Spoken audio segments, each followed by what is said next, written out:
Friends, good morning. आज आहे जगदंब स्वागत करूयात आपल्या नव्या एका ब्लॉगमध्ये. तर आज आहे सॅटर्डे आणि सॅटर्डेची मॉर्निंग आहे. अजून मी आंघोळ वगैरे केलेली नाही आहे आणि मी ब्लॉग स्टार्ट करत आहे. जस्ट म्हणलं ब्लॉगची स्टार्ट करावी. चला, तुम्ही कालचा ब्लॉग पाहिला नसेल तर नक्की पहा. आणि आता आपण थोडीशी लॉंग व्हिडिओ बनवण्याचा प्रयत्न करत आहोत दिवसभराचे. तर तुम्हाला कसे वाटतात नक्की मला कमेंट्स बॉक्समध्ये सांगा. आणि इकडे चालली आहे आपली इडलीची तयारी. हे पाहू शकता, आपली इडलीची तयारी सुरू आहे. आता मॉर्निंग झालेली आहे, सकाळ झालेली आहे आणि सॅटर्डे सुट्टीचा नाश्ता म्हणजे आपला काहीतरी स्पेशल नाश्ता असतो प्रत्येकाच्या घराघरातमध्ये. तसंच मीही इकडे कुकरला सांबर लावलेला आहे. इकडे लाल भोपळा, तुरीची डाळ,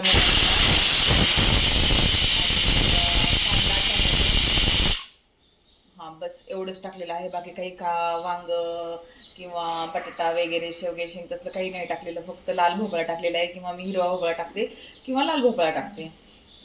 दोन्हीपैकी एक भोपळा टाकते. तर आज हिरवा भोपळा नव्हता म्हणून लाल भोपळा टाकलेला आहे. आणि तर लाईट गेलेली आहे. मिक्सरला थोडंसं इडलीचं बॅटर ते आप्यांसाठी बारीक करायचं आहे, ते राहिलेलं आहे. आणि हे पाहू शकतो तुम्ही, अशा प्रकारे आपलं इडलीचं बॅटर झालेलं आहे. तर ही रवा इडली आहे. आपलं जे रेशनच्या तांदूळाची इडली करतो ना आपण, तर ते तांदूळ सध्या संपलेले आहेत म्हणून मग आता ही रवा इडली मागवली होती. तर अन्वीनी मी बाहेर गेली, त्या अन्वीला सांगितलं होतं मी फोन करून की इडली रवा टाक भिजायला. तर तिने पूर्ण 1 किलो जो इडली रवा असतो तो पूर्ण 1 किलो इडली रवा पाण्यामध्ये टाकून दिला. मग आता मी याची इडली करते. आणि अजून एवढं शिल्लक इडली रवा, तर याचे म्हटलं बारीक करून ठेवावं, याचे आप्पे होतील. तर अन्वी आमचं असं एक काम सांगितलं की एक करते, लहान आहे ती, छोटी, तिला समजत नाही.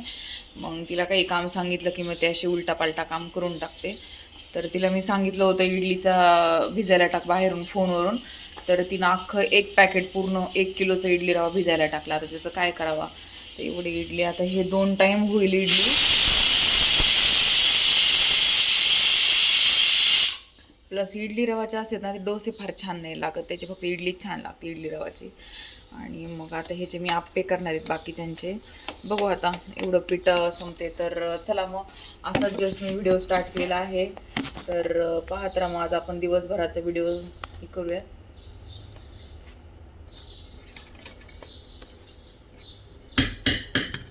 असं ठेवते इथे कॅमेरा, म्हणजे असं इथे दिसून येईल.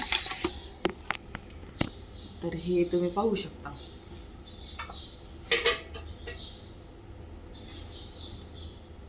आउच.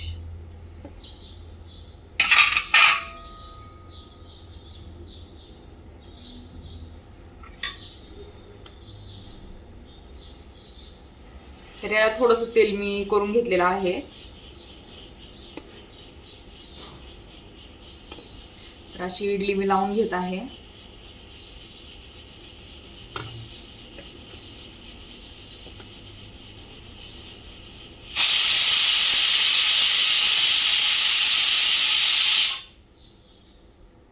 असा इडली सांबार आणि चटणीचा आजचा नाश्ता असणार आहे, ब्रेकफास्ट. अशा प्रकारे आपली ना आता इडली ना रेडी आहे ऑलमोस्ट. हे पाहू शकता तुम्ही, इडल्या कशा आपल्या छान टम्म अशा फुगलेल्या आहेत. तर यामध्ये ना यावेळेस मी पोहे नाही टाकले. आपण जे पीठ भिजवताना जे पोहे टाकतो ना, ते मी टाकलेले नाही आहेत. तर ठीक आहे, का तर इडलीचं ते रवाच इतका होता, त्याच्यामुळे मग नाही वाढवलं जास्त. वाढेल म्हटलं जाऊ दे. आणि सांबर हे पाहू शकता तुम्हाला किती छान झालेलं आहे. तर याच्यामध्ये डाळ आहे म्हणून ते एवढं थिक नाही झालेलं. तर मी आहे ना पोळी मसाला करून ठेवते घरी आणि मी हाच सांबरचा मसाला वापरते, सुहाना सांबर मसाला. मला हाच सांबर मसाला आवडतो टाकायला आणि छान असं बाहेरच्यासारखं सांबर होतं. तुम्हाला मी एक सांबर मसाला दाखवते मी कसा बनवून ठेवला आहे. तर याच्यामध्ये मी असे ना पोळी मसाला बनवून ठेवते. जो आपण पोळी मसाल्याची रेसिपी येते ना यूट्यूबवरती, ती बघून मी केलेली आहे इडलीवरती टाकायला पोळी मसाला. आणि तोच पोळी मसाला याच्यामध्ये टाकायचं. जे तमिळनाडूमध्ये वगैरे जे सांबर होतं ना, अगदी घट्ट आणि छान असं, तसं पाहू शकता तुम्ही. असं हे सांबर झालेलं आहे पोळी मसाला टाकल्यामुळं. तर असं पाहू शकता तुम्ही, खूप सुंदर आहे. आणि आज मला चिंच किंवा मी ना आमसूल टाकते, म्हणजे काय म्हणतात त्याला, कोकम टाकते. चिंच नाही टाकत, का तर चिंचाने पित्त होतं म्हणून. पण माझं कोकम सध्या संपलेलं आहे म्हणून मी फक्त गुळच टाकला आहे. तर आंबटपणासाठी काही कोकम किंवा चिंच वगैरे नाही टाकलेली. तर हे पाहू शकता तुम्ही. अशा प्रकारे आता आपलं सांबर रेडी झालेलं आहे ऑलमोस्ट. आता चटणी करायची होती, पण हे तुम्हाला इडली बॅटर दाखवलं मी. थोडंसं इडली रवा शिल्लक होता, तो बारीक करायचा होता, पण लाईटच गेलेली आहे. मग चला आता आपण काहीतरी चटणीला पण असं सामान काढलेलं आहे. कोथिंबीर काढल्यात, 2 हिरव्या मिरच्या काढल्यात आणि आपल्याकडे भाजके डाळ आहेत. भाजके डाळ्याची मी चटणी करते. तर कढीपत्ता पण काढून ठेवला एवढा असं फोडणीला, परंतु आता लाईटच नाही आहे. तर पाहूयात मग आता पीनट्स थोडेसे टाकून आणि थोडीशी भाजकी डाळ टाकून थोडी चटणी करायचं माझा प्लॅनिंग होता. आणि पप्पांना जायचं मॅच खेळायला 10 वाजता.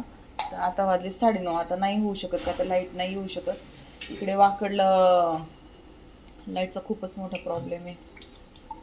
मेट्रोमुळं कशामुळे सारखी लाईट जाते. तर चला मग आता भेटूयात आपण. आता लाईट आली तर वाट पाहूयात चटणी करायची काय प्रकारे. फ्रेंड्स हे पाई इथे मीठ घेतलेलं आहे, साखर घेतलेली आहे, शेंगदाणे घेतलेले आहेत आणि भाजकी अशी प्रकारची रोस्टेड जी चणा डाळ असते ना ती घेतलेली आहे. कोथिंबीर घेतली स्वच्छ धुवून, मिरच्या घेतल्या 2, कढीपत्ता आहे, दही आहे. आता एवढं सगळ्याची मला चटणी बनवायची होती, पण लाईट नाही आहे. आज सकाळीच लाईट गेलेली आहे, म्हणून मग आता ती राहिलेली आहे.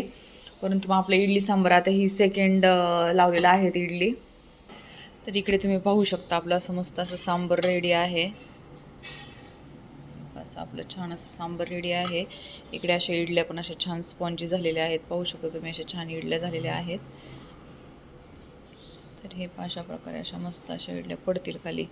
अशा इडल्या झालेल्या आहेत छान अशा स्पॉन्जी अशा. तर अशा आणि पण असं ताट दिलेलं आहे त्यांना मॅच खेळायला जायचे म्हणून. तर हे पाहू शकता तुम्ही. तर अशा प्रकारे आहे आपला ब्रेकफास्ट. फ्रेंड्स आता असे आमच्या अन्वी आता उठलेली आहे झोपेतून आणि अशा प्रकारे नाश्ता करत आहे ब्रेकफास्ट. अन्वी से हाय हाय.